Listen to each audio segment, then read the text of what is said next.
नमस्कार दोस्तों, स्वागत है आपका। कभी सोचा है कि एक ही बीमारी की दवा के लिए कीमतें इतनी अलग-अलग क्यों होती हैं? आज हम मेडिकल दुकानों के एक ऐसे सच के बारे में बात करने जा रहे हैं जो सीधा हमारी जेब पर असर डालता है। तो चलिए इस राज से पर्दा उठाते हैं। देखिए, हम में से 99% लोग अपनी दवा की दुकान पर मतलब केमिस्ट पर आंख बंद करके भरोसा करते हैं। पर क्या ये भरोसा हमेशा सही साबित होता है? आज हम इसी सवाल की तह तक जाएंगे। ये कहानी ना हम सबकी है। डॉक्टर का पर्चा हाथ में आता है और हम सीधा मेडिकल स्टोर पहुंच जाते हैं। मन में यही तसल्ली होती है कि जो लिखा है वही सबसे अच्छी दवा है।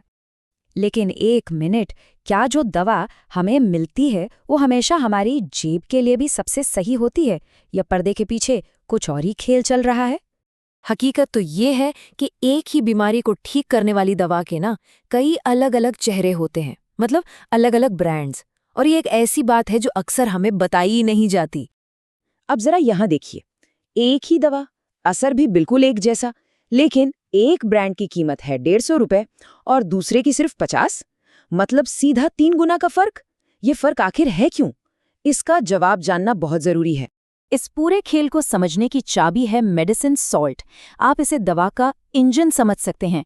ब्रांड का कवर कोई भी हो, अगर इंजन यानी कि सॉल्ट एक ही है तो दवा का काम भी बिल्कुल एक जैसा ही होगा। तो फिर से वही सवाल, अगर असर एक जैसा है तो कीमत में इतना बड़ा अंतर क्यों?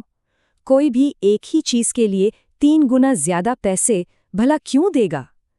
इसका जवाब मुनाफे के गणित में छिपा हुआ है। यहाँ ना दो अलग अलग कहानियां चल रही होती हैं। एक तरफ हमारी कहानी है सही इलाज और पैसों की बचत, लेकिन दूसरी तरफ कुछ दुकानों की कहानी है ज्यादा से ज्यादा मुनाफा और कमीशन। और जानते हैं क्या, अक्सर उनकी कहानी हमारी कहानी पर भारी पड़ जाती है। और यहीं पर एंट्री होती है जेनेरिक दवाओं की। ये वो दवाएं हैं जिनमें ब्रांडेड दवाओं वाला ही इंजन यानी सॉल्ट होता है, असर भी एकदम वही, लेकिन कीमत बहुत कम। और बस यही कम कीमत कुछ दुकानदारों को पसंद नहीं आती, क्योंकि इस पर उनका मुनाफा जो कम होता है। हाँ, एक बात याद रखनी जरूरी है कि सारे दुकानदार एक जैसे नहीं होते। बहुत से ईमानदार लोग भी हैं जो सच में मदद करना चाहते हैं। असली चुनौती ये है कि हम एक जागरूक ग्राहक बनकर सही और गलत में फर्क कैसे करें। तो अब सवाल ये उठता है कि इस पूरे खेल को हम बदलें कैसे।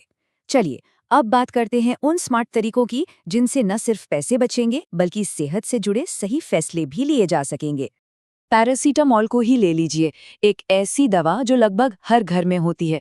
ब्रांड ए इसे 30 रुपए में बेच रहा है, ब्रांड बी 25 में, लेकिन इसका जेनेरिक वाला ऑप्शन सिर्फ 15 रुपए में मिल जाता है।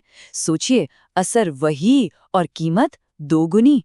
तो अगली बार जब भी दवा की दुकान पर जाएं, बस ये 3 स्मार्ट कदम याद रखिए। पहला, पूछिए कि क्या इसका कोई सस्ता जेनेरिक ऑप्शन है। दूसरा, पढ़िए, ब्रांड का नाम नहीं, दवा का सॉल्ट नेम पढ़िए। और तीसरा, तुलना कीजिए, एक ही सॉल्ट के अलग अलग ब्रांड की कीमत जरूर पूछिए। और ये सिर्फ कुछ रुपयों की बात नहीं है। ये छोटी सी जागरूकता साल भर में हजारों रुपए बचा सकती है। जरा सोचिए, ये पैसा परिवार के कितने काम आ सकता है, खासकर अगर घर में किसी को रेगुलर दवा की जरूरत पड़ती हो। तो अगली बार जब दवा की दुकान पर जाएं तो सिर्फ एक ग्राहक नहीं, एक स्मार्ट पेशेंट बनकर जाएं। सवाल पूछने से बिल्कुल मत डरिए। याद रखिए, जानकारी ही सबसे बड़ा हथियार है। अपनी सेहत और अपनी मेहनत की कमाई दोनों पर अपना कंट्रोल रखिए।